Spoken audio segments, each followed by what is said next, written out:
I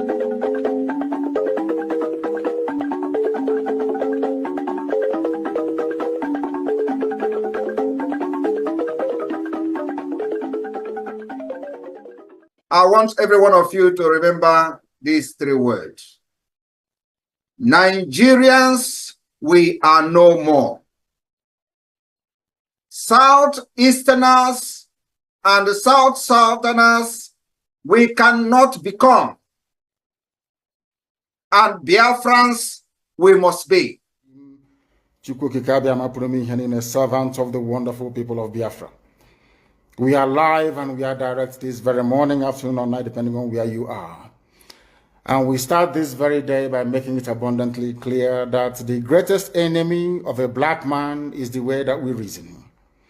If not that the way we reason is very, very abhorrent, there is no need or reason why we should be suffering and complaining every blessed day without the courage to do something about it. Welcome, fellow Biafrans, lovers of freedom across the world. I welcome you to this amazing program. Please, kindly like and share this program to all platforms. Share to family and friends. Share to everyone that is close to you. This information is coming to you from the platform that is under the United States of Biafra. The United States of Biafra under the command of our Prime Minister, Mazi Simon Ekpa Njoko, and on the Supreme Command of Mazi Nnamdi Kanu. Today, under the leadership of the Deputy Prime Minister, Dr. Ngozi Orabueze. Please watch closely to the video I'm about to play, where we'll talk about the irredeemable situation of Nigeria. Some of you do not understand. Simply because we are commenting on the social media, you don't believe us. But I want you to get information that are coming from their conventional media. The irredeemable situation of Nigeria is overwhelming, and the end of the zoo has come. It doesn't matter what you think about it. It doesn't matter what you believe. The truth remains that Nigeria has ended and there is no going back. Wherever you are as a Biafran, the earlier you begin to support the independence of the United States of Biafra, the better for you. And if you are from other regions, the earlier you begin to support your own region, the better for you. Biafra is not your problem. Let's watch. Today, we had the Biafra Republic government in exile has announced a 2-day lockdown across Nigerian southeast on May 29 and 30, 2025, in solidarity with its Prime Minister Simon Ekpa, who is scheduled to appear in a Finnish court on honor Ekpa and reaffirm the Biafran independence cause.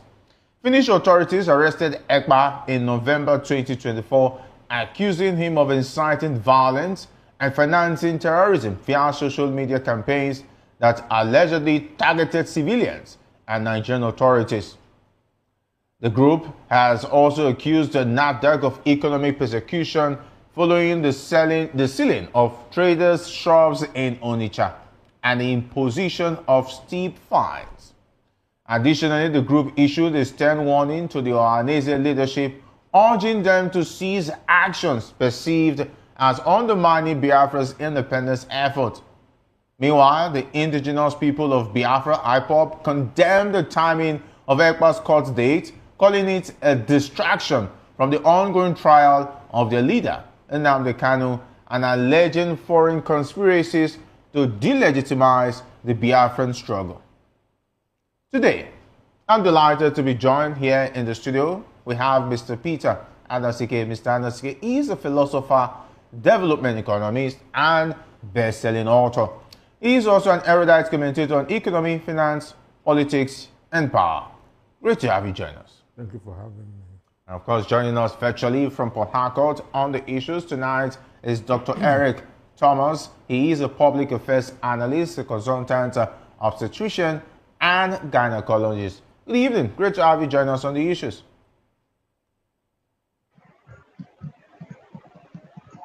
Good evening, Dr. Eric. All right, it seems he's not ready to talk to us. And of course, also expected to join us virtually is a leftist talking about Ojo Charles. He's a deputy coordinator of the Civil Society Organization. He's a political commentator and a public affairs analyst. I don't know whether he's with us, but eventually when he joins in, our producers will let us know. Okay, let me start off with Mr. Nosike.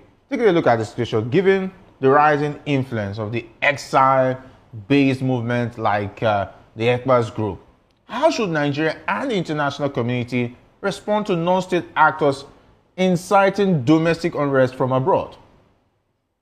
Well, for me, I'm not seeing any rising influence. I've not seen any rising influence. Simon Ekpa is nobody in the Southeast. Simon Ekpa has his own Biafra on the social media.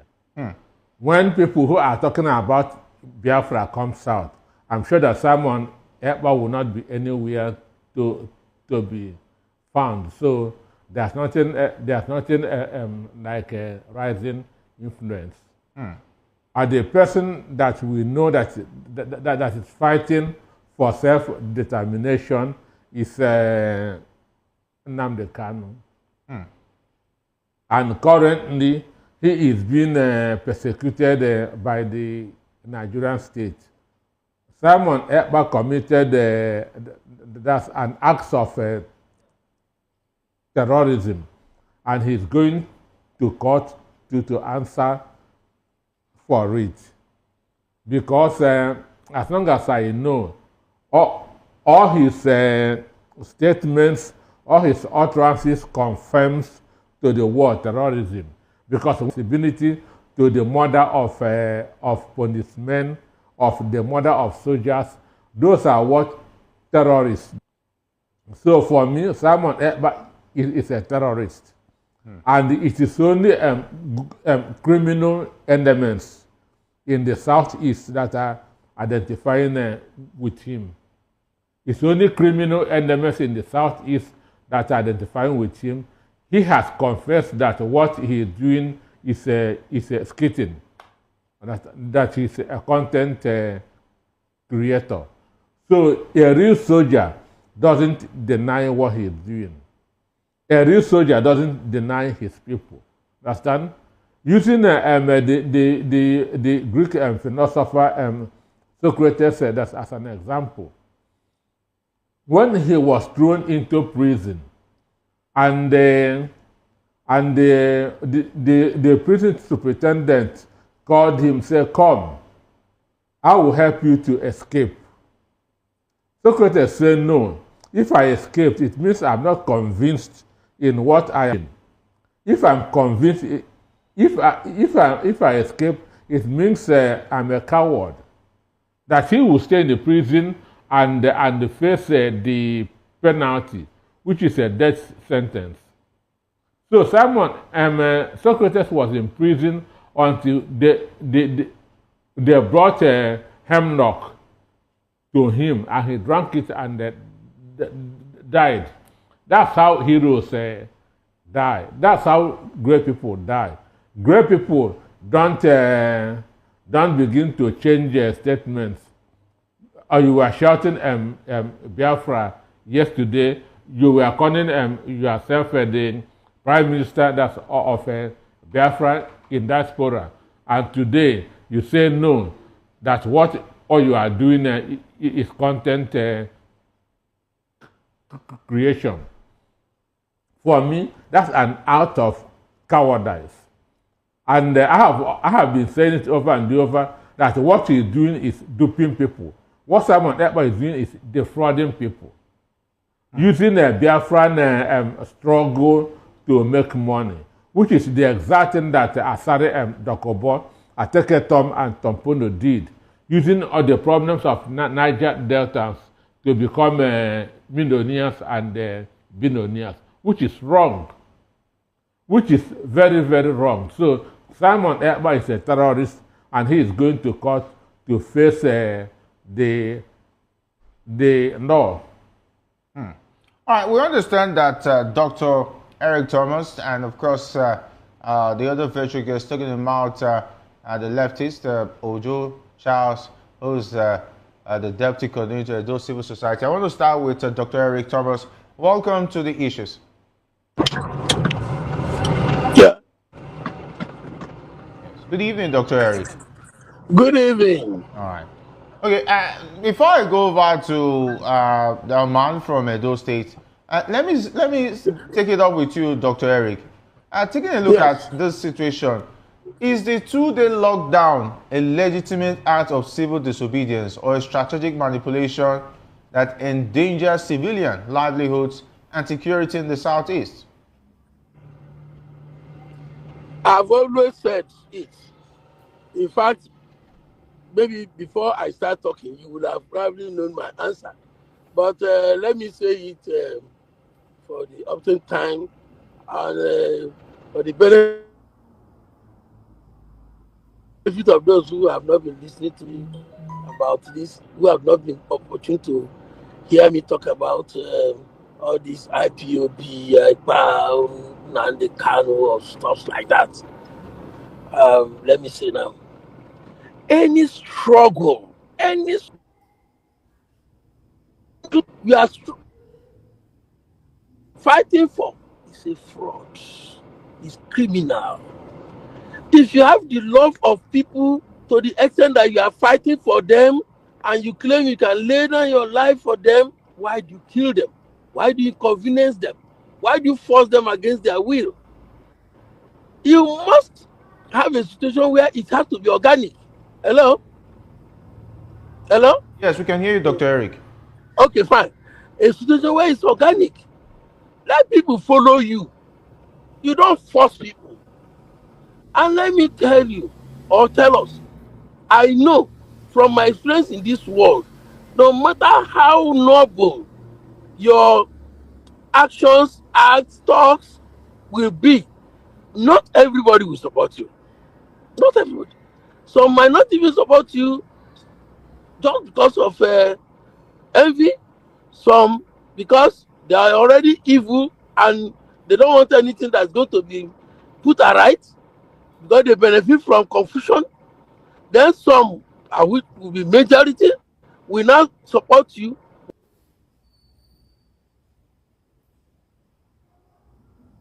Are fighting for the people, Biafra. They want every Dick and Harry to support them compulsorily, and that I say no.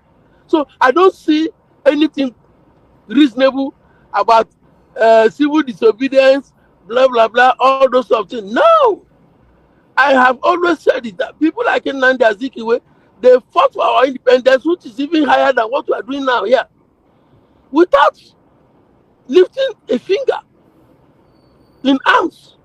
They use the pen and the brain. Why when you see all these people doing what they are doing? No way. It's in their own selfish interest. Own interest, and the interest is selfishness. So that's all I can say there. They don't have to force any risk of fragmentation between these two groups, because now it looks like one is on the part of What is Breji? yes, it's Biafra movement in exile. Yes, I don't know what is Breji. okay, Breji is a concussion from the social media. Okay, understand me. okay. Breji From was Ekpa's group. Let's now put it as Ekpa's group. Breji is a name that they are using to defraud people. Now understand me.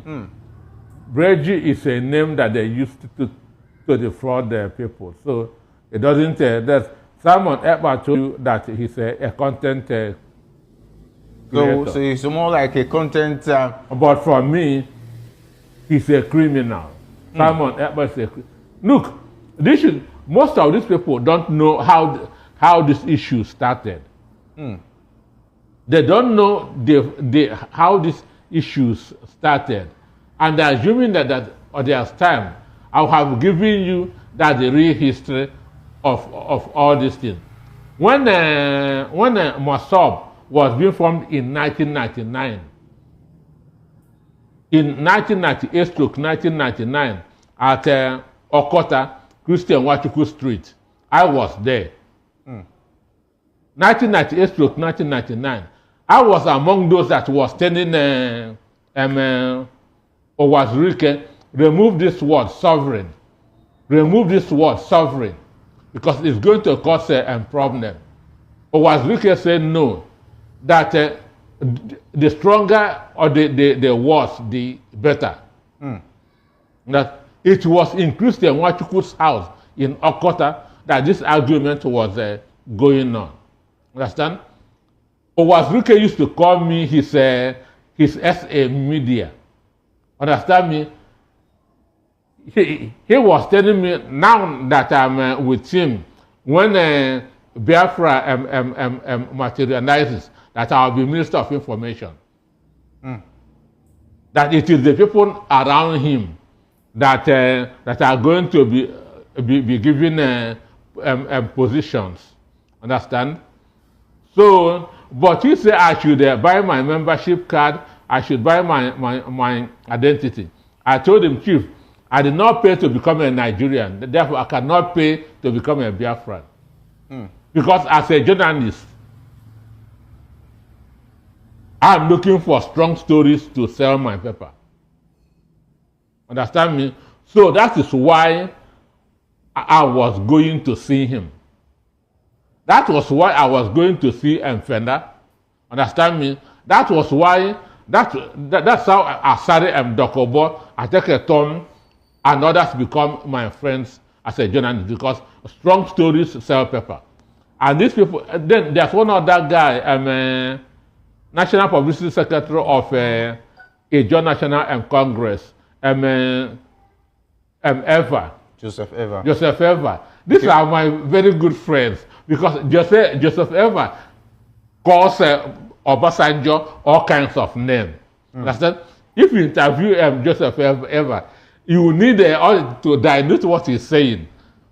Understand me? Yes. So these people become my friends, not that I believe in what they are doing, but because I need a strong materials to put on the front page of the newspaper. I was in the Sun newspaper at that time. And the Femi Adesina, who was the editor then, would tell you, Peter, if you don't get a front page story tomorrow, don't come to the office. Understand me? So because of that, you have to make all these people your friends, so that they will give you tough things that you can give to the editor. So from day one, I know that Ralph Owazruke was not sincere. How did Owazruke form Mossab? 1997-98, Owazruke founded the Igbo Casino Chiefs in Lagos State.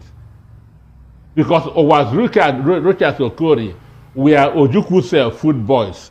When Ojukwu was living in Ikoyi, Queen's Drive, Ikoyi. Understand me? So they were Ojukwu's food boys.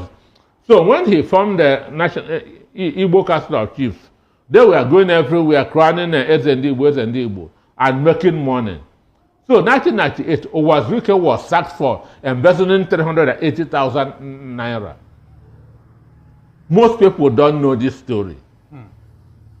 1998, Ralph Owazruke was sacked from Igbo Casino Chiefs for embezzling 380,000 naira. He's a lawyer. He read law in New Delhi University in India. So he has no job. The next thing now is to form a Mossab as a way of making money. That time, internet was not much. What he does is, if we write story for him, he will cut it, scan it, and send to Nigerians abroad. I'm telling you that Nigeria state is against us. This is evidence. He was cutting newspapers then, understand, and scanning and sending to Nigerians abroad. Understand? So from the beginning, I know what is going on.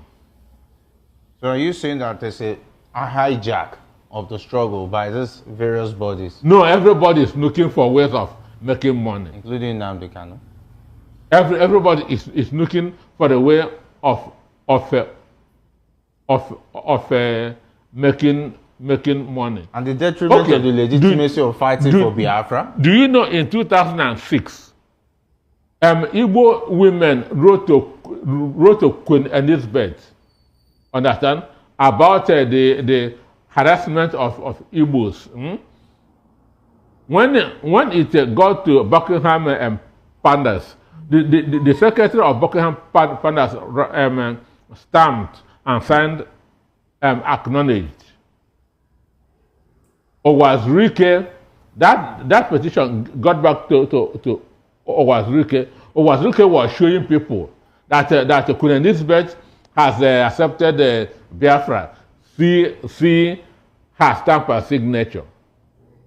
I know all these games. So you're saying all of this struggle is all deceptive. Understand? So Nigerians or Biafrans should not take them seriously. If Nigeria, look, if a referendum is held today, okay, over 80% of Igbos will vote to stay in Nigeria.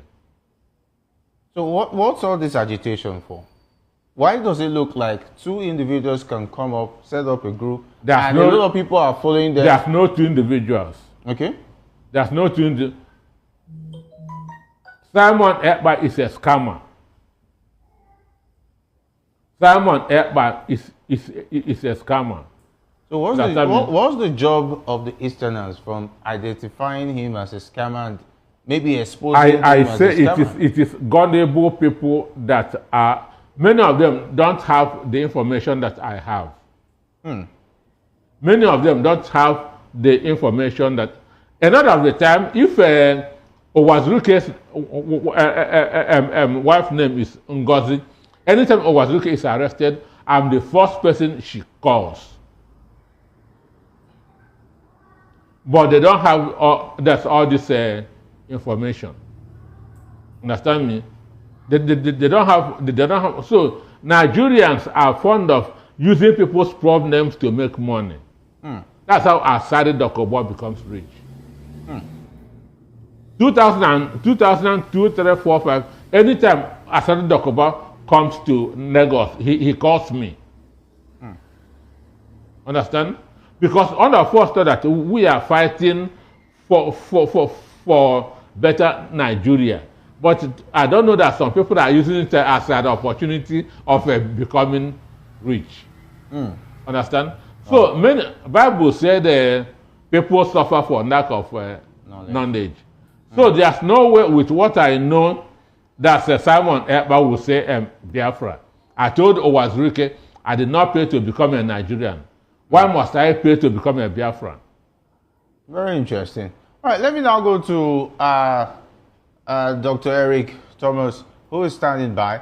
Taking a look at the situation, what does Simon Ekpa's trial in Finland say about the growing transnational nature of separatist movement? And how should African states like Nigeria prepare for this kind of digital age activism? I didn't get that.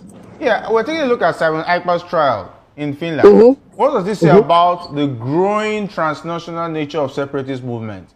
Because now Simon Ekpa can go to Finland and start making pronouncements, and it will be carried out in Nigeria by non-state actors. How should countries like Nigeria prepare for this kind of digital age activism? Well, it's difficult to say because one thing leads to another. Like you saw what happened to Nnamdi Kanu's case. With this interaction they are having, because of the age of internet, I think some governments are beginning to agree that they should assist one another, just like Kenya did to Nnamdi Kanu in Nigeria. For now, the world is learning. If people are becoming malicious with it and breaking the law of both the land, the mother country, and then the foreign country, I think they will take a step. Like Ekpa it's happening to Ekpa now.